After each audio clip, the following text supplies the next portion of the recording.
Hello everybody, welcome back to Electro-Gaming.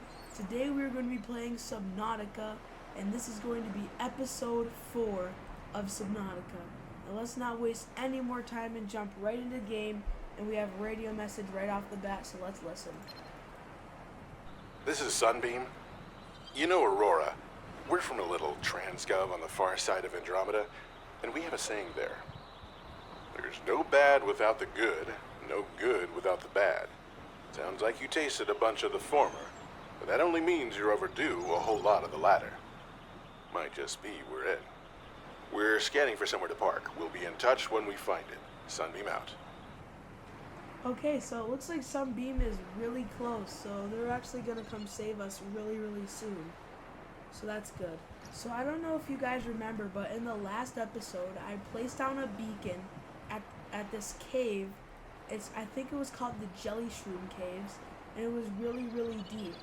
But now I was exploring around, and I found an even better cave, and I've heard really good things about this cave because right when you go in, there's a whole base, and I think it's called the degasi. So I picked up the beacon and plopped it right down in this brand new cave, which we are going to explore right now. So let's jump into the old sea moth and let's head over there. So what I decided to do, guys, is that I would post a Subnautica episode every Saturday. So every Saturday you will see a brand new episode of Subnautica, so I'm going to call it Subnautica Saturdays. I hope you enjoy. Alright, here we are. The cave is right outside of the grassy plateaus, just like the other cave entrance. It's the same exact cave, but just a different location. So let's go down and let's see if the base is there, like everyone's been saying. Oh my god, there it is.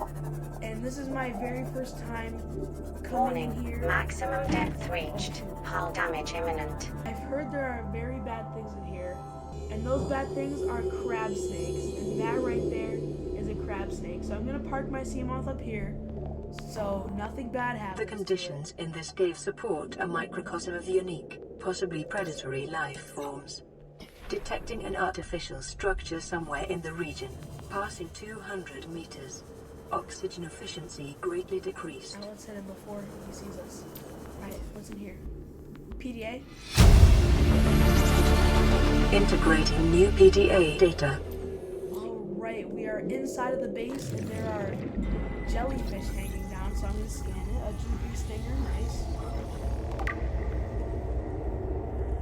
A swivel chair.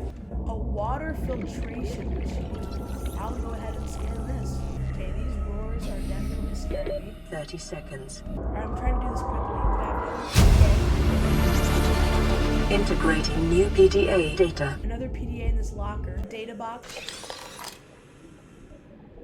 And nothing. A bed!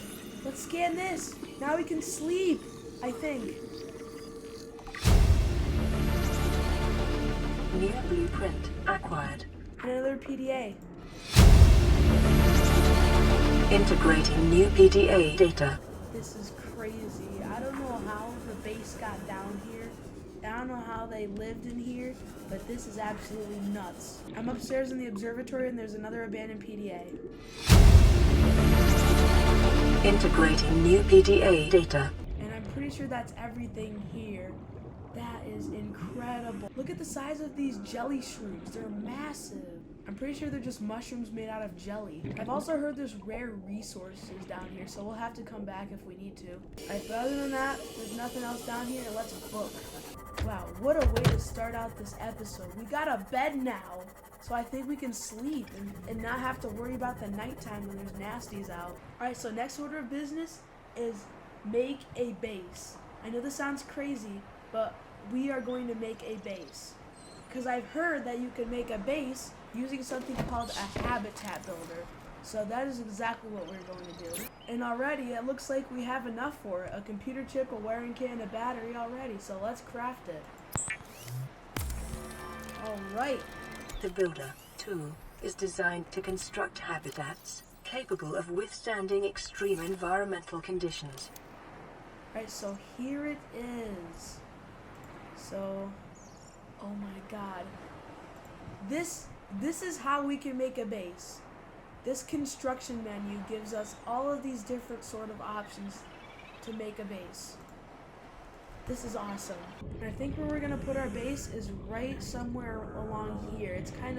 It's nice and flat here. This is gonna be a good place for it. And I didn't even notice this, but we got a message of a proposed degasi habitat. So there's not only one, but two of them. It's 1,200 meters away, and it's southwest of our location. But other than that, let's make our base. So the main thing we need, I think, is this multi-purpose room, a basic room in which to install a range of different components, and it requires 6 titanium, so let's get metal salvage. Alright, here's some metal salvage. I'll grab a few of these. And I just want to say something real quick, guys. I'm so sorry if the microphone quality was really bad. My microphone was like really far away from me and I didn't even notice it before I started recording. So now it should be loud and clear because I have it closer to me. So I do apologize for that again. So hopefully the rest of the video you can hear me very well. So now let's make all this metal salvage into titanium. And guys, we also have another radio message. So this might actually be Sunbeam. So let's listen. This is Life Pod 6. Never I have mind, a it's Life passenger Pod on 6. board. Coordinates attached. We've landed a kilometer from the crash site, but there's radiation in between us and the rendezvous. Request immediate assistance. 6 out. Signal coordinates corrupted. Approximate transmission origin recorded to data bank. Okay, so it didn't give us the exact coordinates, but it said it was a kilometer from the crash site, so it's somewhere near the Aurora, I'm guessing. I could be completely wrong. But next episode, I think we should focus on the life pods a bit more. So now let's craft our multi-purpose room. Oh my goodness. We can make a base, guys. And what I think I'm going to do is I'm going to drop it right here. This looks like a perfect spot. And I'm constructing it. And I hold Q to deconstruct it. So here is our base. Oh my goodness. It may be prudent to separate work and leisure spaces to maximize productivity. Treat this space as your home, but never forget that it is not. Alright, thanks for the tip. So, I don't know exactly how we get inside. There's got to be like a hatch or something around here. It's not on the top, nor the sides or bottom. So I'm going to look in my crafting menu and let's see if there is a hatch anywhere. Hatch. Provides an access point to the habitat. So this is how we get inside, I believe. But to do that, I think we should make a compartment. So I think we should make this first. Then we put the hatch down. And I'm out of titanium. Great. Well, we got some titanium now. And since that these things require so much titanium, I am going to grab some more metal salvage on the way. So I'm really glad that I put my base like right by my life pod. So like my base doesn't have a beacon, my life pod does. So whenever I'm on long journeys, my base is right next to it. So it won't really matter. So that's really good. And now we can make our hatch. And I think we should put it right here. Why can't I place this down? Hello? Wait a minute. I don't think I can place it here because of my life pod is in the way. So I'll deconstruct this. And then can I just place the hatch down? Oh, that's so much better. Now it's shorter. I don't have to run all that way. So there we go. Alright, so now I think we can go inside. So let's take a look. Warning, emergency power only. Oxygen production offline. Okay, so it let us inside, but we have no oxygen. So I don't exactly know how to get oxygen inside. I'm gonna look that up. So to be able to breathe inside of my base, I need solar panels. Powers habitat oxygen generation and other habitat modules. Converts available sunlight into low power electrical energy. So I think I'm planning on getting 2 of these. So I'm gonna need 4 titanium, 2 copper, and 4 quartz. Oh my goodness, my inventory is so full from the last episode. Because I think I think how it got so full was when we went to the sparse reef and I got all these different materials. So like gel sack, rubies, lithium, diamonds. Oh yeah, and that important purple tablet. So I'll have to empty it out somehow. But what I need right now is copper. Look at our base off in the distance. That's so cool looking. So now we can make our solar panels. And I think I'm just gonna plop them right on top like so. And there we go. And now our base has energy. All primary systems online. And I'm gonna place another one right here.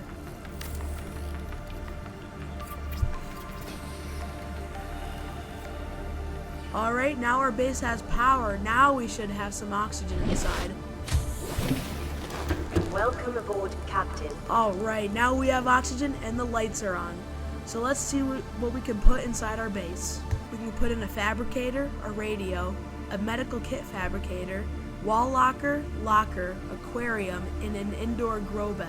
We can also put in a basic double bed, a desk, a swivel chair, an office chair, a sign, a trash can, a nuclear waste disposal, a counter, and a wall planner. So what I think I'm going to do is I'm going to place down some lockers and probably a fabricator, and we'll get into all the rest of the stuff later. So I just need some quartz. Alright, so now we can make our lockers. So I'm going to place one right here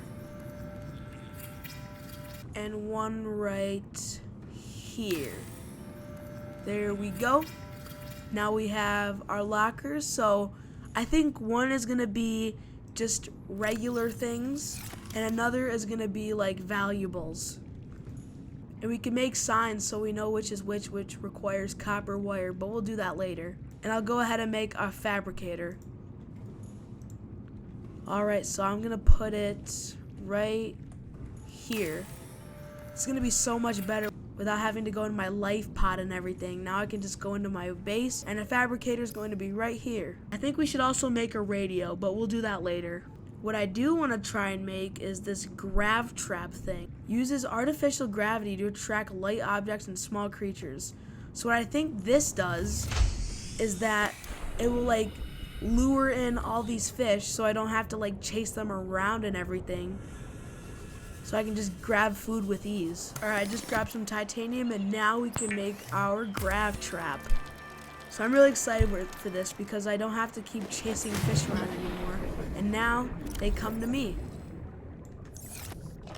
So I'm just gonna plop it somewhere where there's a lot of fish. I think I'm gonna place it right by this writhing weed. So I'm gonna place it right here.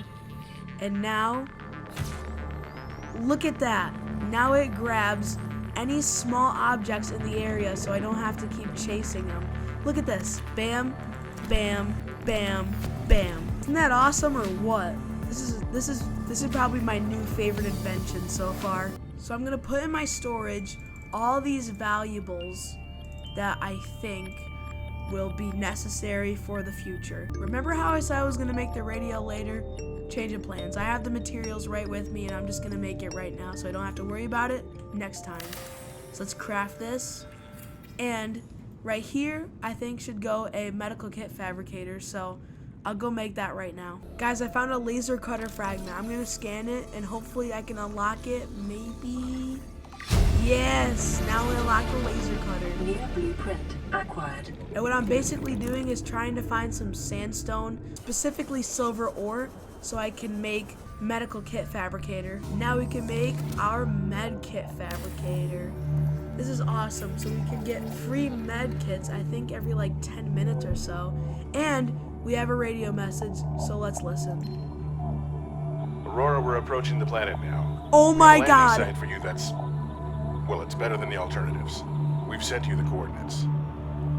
It'll take us a couple of days to align our orbit. Should be able to establish direct contact with you during that time. Then we're coming in to get you.